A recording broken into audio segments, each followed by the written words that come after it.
things right now are starting to get even better than they did in last chapter. Because now that you have Box and paid the Soul King's powers, it's going to be even harder for him to do what he wanted to do.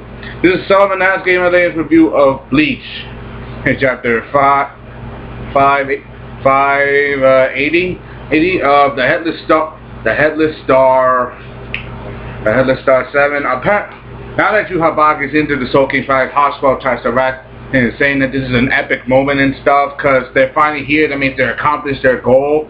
But he said looking at a rotten gravestone doesn't fill me with any emotion. That means that Yuhabak, just because he's here, doesn't mean that he's fully happy until he gets what he wants. And that means killing the Soul King. And that's just Yuhabak for you. And that's Yuhabak for you. And knowing. And Hospital, he says, I'm sorry. And then he summons the other Stone Ridders.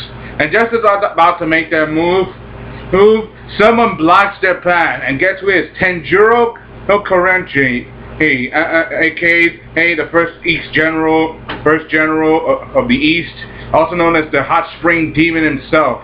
This guy is not going to make it easy for Yuhabak and his forces. He's going to make sure that they're going to make it here. They got to go through him first, and that makes it extra hard for them, and a lot worse. Trust me. Things right. And Yuhabak, he's not scared of him in the slightest. And knowing Yuhabak, knowing how powerful he is, someone from the Zero Division probably doesn't scare him in the slightest either. But you gotta give the Zero Division credit themselves. I mean, you see, the highest form of level Soul Reaper is Captain. That means you have a very high. Means you're very strong and you're very talented and very skilled and gifted. And each of the Zero Divisions were not all pushovers. They were chosen because they were the best captains of their field and of their league. Out of all the other squads, these guys are probably in a class by themselves. These were people who were chosen as Squad Zero as the elite guard to present the Soul King because they were the strongest. If you had to pick a list of people throughout Bleach, of captains who were probably badasses, these people should probably qualify way before the main characters that we already know. And there's only very few members of the Zero Division. If they had a whole squad of Zero Division members, they'd probably be some of the strongest in history. And you gotta give them credit for that. They all sensed that Yuhabak was coming. They all sensed it. They all felt him approaching. And unfortunately, it's Kenjiro.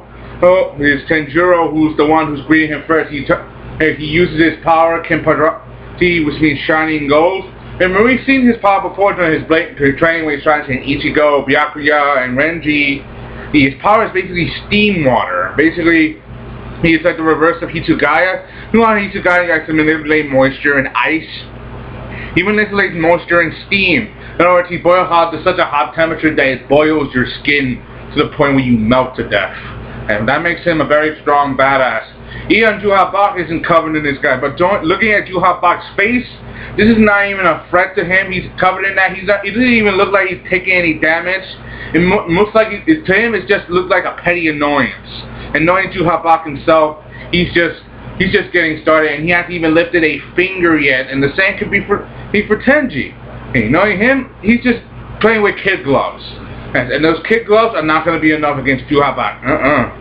Knowing Yuhabak, he's gonna go hard and fast. And even though Tanjiro destroyed Yuhabak's forces that Hospital rallied, only Tanjiro, like for example, Ryuryu, Hospital, and Yuhabak, they still remain. That means they still pose a grave threat. If any enemy remain, they still pose a threat.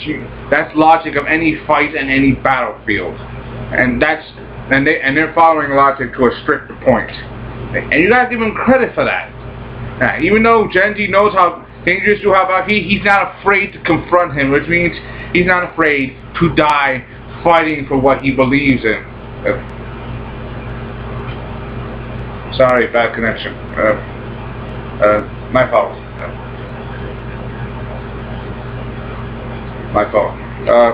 But you gotta understand the way I'm saying this. This is just the beginning. Also, you get to see Yumichika and Ikaku. They're talking to that zombie chick girl. She's basically annoying them, poking the bear, asking them to cut him. Well, we all know the secret is in her blood.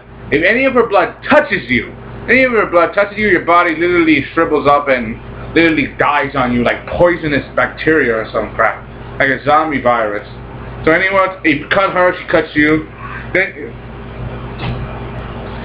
But basically, you get my point.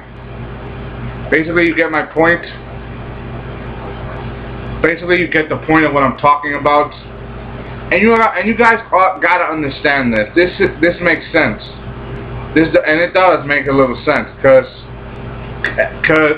and you hear make some dumb joke saying that she's a she-male. I'm like, what are you doing? I'm like, this not she-male, and then you start to do something like she's literally trying to ask if she's a she-male or not.